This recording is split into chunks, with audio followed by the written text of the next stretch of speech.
ఇక్కడ బీజేపీ తమ్ముడు ఉన్నాడు బ్రదర్. ప్రజెంట్ బీజేపీ రాష్ట్ర అధ్యక్షుడు రామచంద్రరావు గారు.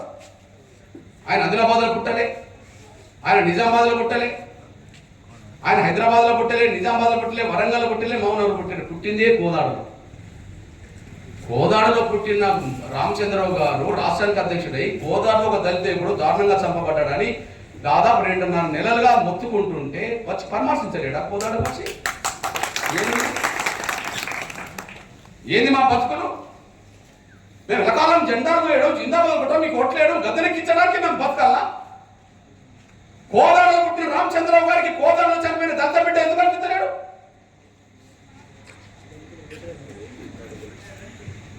నేను 2 సార్లు ఫోన్ చేశాను. ఏందన్నా మీ నియోజకవర్గంలో ఇంత జరిగింది, మీరు వచ్చి కనీసం కుటుంబాన్ని పరామర్శించుకోవచ్చు కదా, మీరు వచ్చే సమాజానికి బలంగా తెలుస్తుంది కదా, రావచ్చు కదా అంటే నాకు ఎన్నికలు ఉన్నాయని చెప్తాడు ఆయన.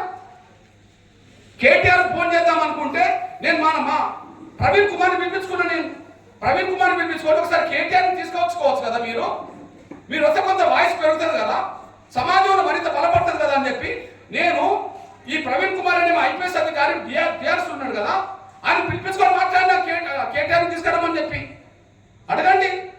ఇంతవరకు రాలేదు కదా. సిపిఐ సాంబశివరావుతో మాట్లాడుతుంటే ఫోన్ కలతలేదు, ఎన్నికల బిజీ అంటాను. సిపిఎం పార్టీ రాష్ట్ర కార్యదర్శి ఎవరు? John Wesley. నేను జాన్ వెస్లీతో 2 సార్లు ఫోన్లో మాట్లాడినా. తమ్ముడు వచ్చిపోవచ్చు కదా నాన్న, మన బిడ్డే కదా, నువ్వు సిపిఎం పార్టీ, అదే సమయంలో నువ్వు మాదిగ బిడ్డ వచ్చి కనీసం పరామర్శించుకోవచ్చు కదంటే నాకు 5వ మీటింగ్ ఉన్నాయని చెప్పడం జరిగింది. ఆయన ఇంతవరకు రాలేదు. బీఎస్పీ రాష్ట్ర అధ్యక్షుడు ఇబ్రాహిం శేఖర్ తమ్ముడు ఉన్నాడు, ఆయన ఎంఆర్పీసీ చెందిన తమ్ముడే. నేను ఆయనకు ఫోన్ చేసిన తమ్ముడు ఎంఆర్పీసీ పోవటం చేస్తుంది, మరింత చేస్తుంది, కానీ ఒక పరామర్శించిపోవచ్చు కదా, కుటుంబానికి అండగుండకపోవచ్చు కదా అని చెప్పి నేను మాట్లాడినా. ఆయన ఇంతవరకు రాలేదు.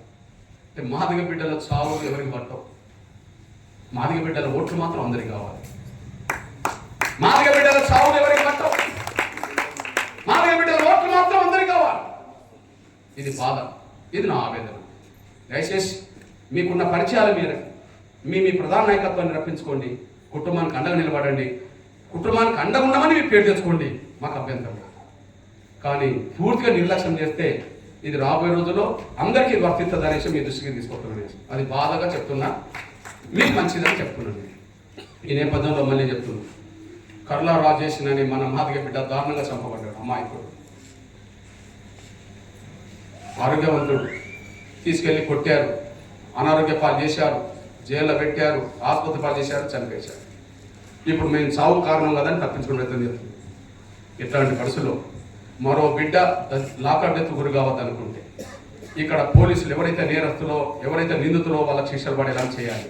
ఆ శిక్షలు పడేలాగా చేయడం కోసం జరిగే ప్రతి ప్రయత్నంలో నా జాతి, ఈ సమాజం అండగా నిలబడాలని నేను కోరుతూ ఇక్కడ చెప్తున్నా.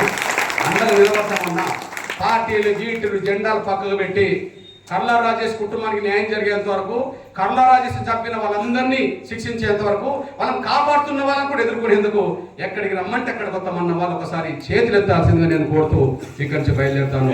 ధన్యవాదాలు. జై జై జై జై.